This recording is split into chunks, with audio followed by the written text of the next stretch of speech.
ವಿಜಯಪುರದಲ್ಲಿ ಬಿಜೆಪಿ ಸಂಸದ ರಮೇಶ್ ಜಿಗಜಿಣಗಿ ಕಾಂಗ್ರೆಸ್ ವಿರುದ್ಧ ವಾಗ್ದಾಳಿಯನ್ನು ನಡೆಸಿದ್ದು ಈಗ ಪ್ರಧಾನಿ ನರೇಂದ್ರ ಮೋದಿ ಅವರನ್ನ ಟೀಕಿಸುವ ಮೂಲಕ ರಾಜಕೀಯ ಲಾಭ ಪಡೆಯೋಕೆ ಕಾಂಗ್ರೆಸ್ ಯತ್ನಿಸ್ತಾ ಇದೆ ಅಂತ ಆರೋಪಿಸಿದ್ದಾರೆ. ಸುದ್ದಿಗಾರರೊಂದಿಗೆ ಮಾತನಾಡಿದಂತಹ ಅವರು ಇಟಲಿ ಪ್ರವಾಸದ ವೇಳೆ ಪ್ರಧಾನಿ ಮೋದಿ ಅಲ್ಲಿನ ಪ್ರಧಾನಿಗೆ ಚಾಕ್ಲೇಟ್ ಉಡುಗೊರೆಯನ್ನ ನೀಡಿದ ವಿಚಾರವನ್ನ ಅನಗತ್ಯವಾಗಿ ಟೀಕಿಸಲಾಗ್ತಾ ಇದೆ ಅಂತ ಹೇಳಿದ್ರು.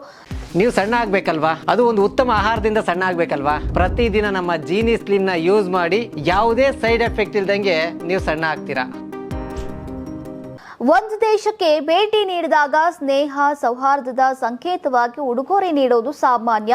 ಪ್ರಧಾನಿ ಚಾಕ್ಲೇಟ್ ಕೊಟ್ಟಿದ್ದರಲ್ಲಿ ಯಾವುದೇ ತಪ್ಪಿಲ್ಲ ಅಂತ ಜಿಗಜಿಣಗಿ ಅವರು ಸ್ಪಷ್ಟಪಡಿಸಿದ್ರು.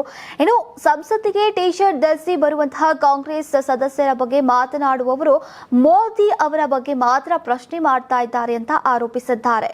ಕಾಂಗ್ರೆಸ್ ನಾಯಕರಿಗೆ ತಮ್ಮದೇ ಪಕ್ಷದ ಸದಸ್ಯರ ನಡೆ ಬಗ್ಗೆ ಮಾತನಾಡುವ ಧೈರ್ಯ ಇಲ್ಲ ಅಂತ ಟೀಕಿಸಿದ್ರು. ಪ್ರಧಾನಿ ಮೋದಿ ಇಂದು ಜಾಗತಿಕ ಮಟ್ಟದಲ್ಲಿ ಬಲಿಷ್ಠ ನಾಯಕರಾಗಿ ಹೊರಹೊಮ್ಮಿದ್ದಾರೆ. ಅವರ ಜನಪ್ರಿಯತೆ ಭಾರತಕ್ಕಷ್ಟೇ ಸೀಮಿತವಾಗಿಲ್ಲ, ದೇಶಾದ್ಯಂತ ವಿಶ್ವದಾದ್ಯಂತ ವ್ಯಾಪಿಸಿದೆ. ಮೋದಿ ಅವರಿಗೆ ತೊಂದರೆ ಉಂಟು ಮಾಡೋಕೆ ಕಾಂಗ್ರೆಸ್ ಎಷ್ಟೇ ಪ್ರಯತ್ನಿಸಿದ್ರೂ ಕೂಡ ಅದು ಸಾಧ್ಯವಾಗುವುದಿಲ್ಲ ಅಂತ ಅವರು ವಾಗ್ದಾಳಿಯನ್ನು ನಡೆಸಿದ್ರು.